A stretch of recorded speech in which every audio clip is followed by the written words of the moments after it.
What is magic? And what is it not, according to the Bible? On this episode of Ancient Egypt and the Bible.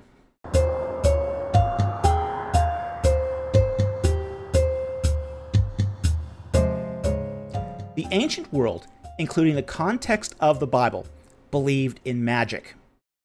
Now, today, we come from a science, engineering, and accounting worldview that is basked in the afterglow of Enlightenment materialism.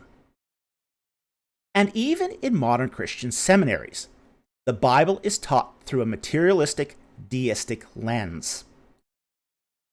But throughout Scripture, we see the practice of magic. And we see several forms of magic in the Bible.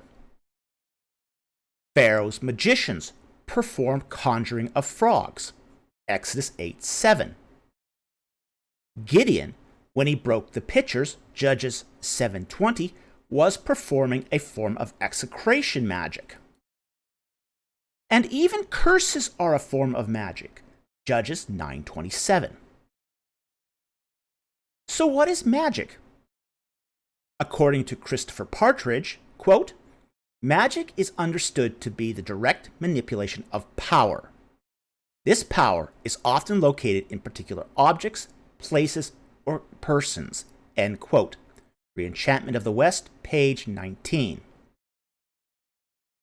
Essentially, religious magic seeks to use spiritual power via spiritual entities or an indeterminate force that undergirds nature to influence the outcomes of the physical world.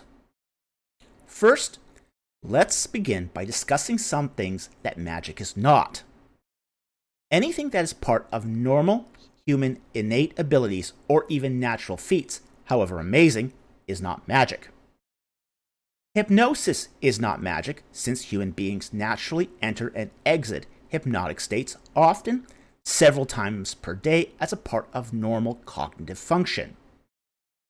Psychic abilities, such as precognition, psychokinesis, etc., that could be inherent to natural ability, even if exceptional and rare, would also not be magic.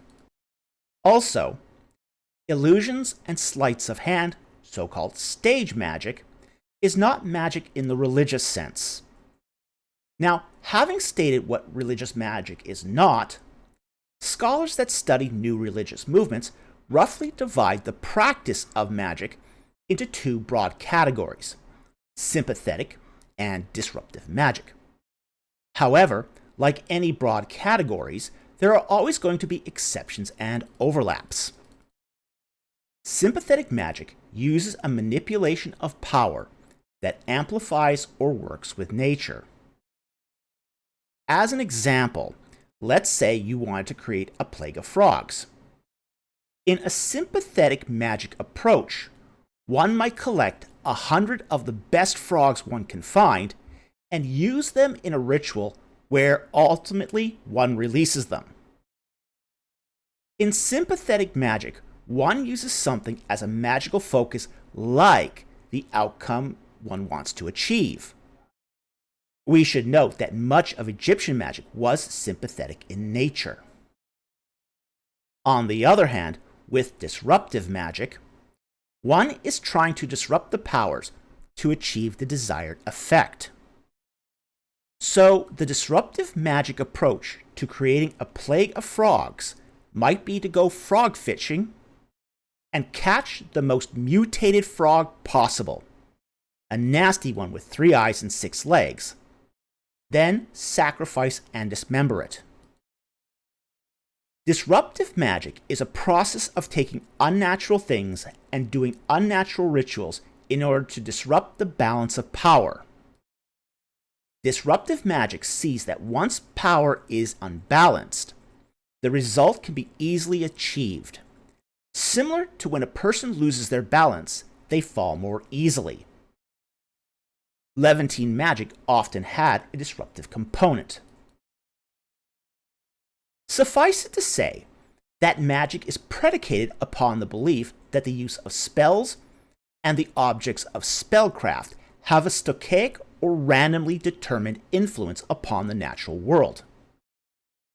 Yet, We need to recognize that sometimes magic can have real effects through things such as applied pharmacology.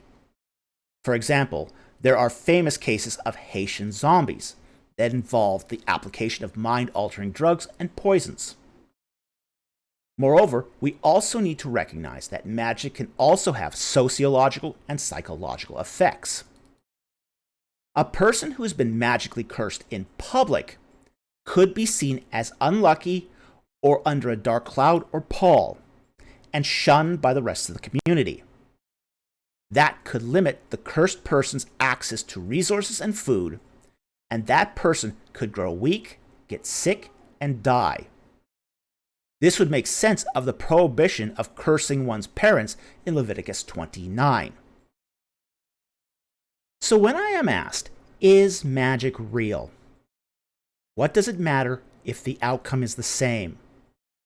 There are unclean spirits, applied pharmacologies, and human psychology.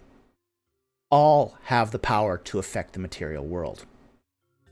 So anyway, I want to thank you for watching. I hope you enjoyed that video and you learned something, and I will see you next time on Ancient Egypt and the Bible.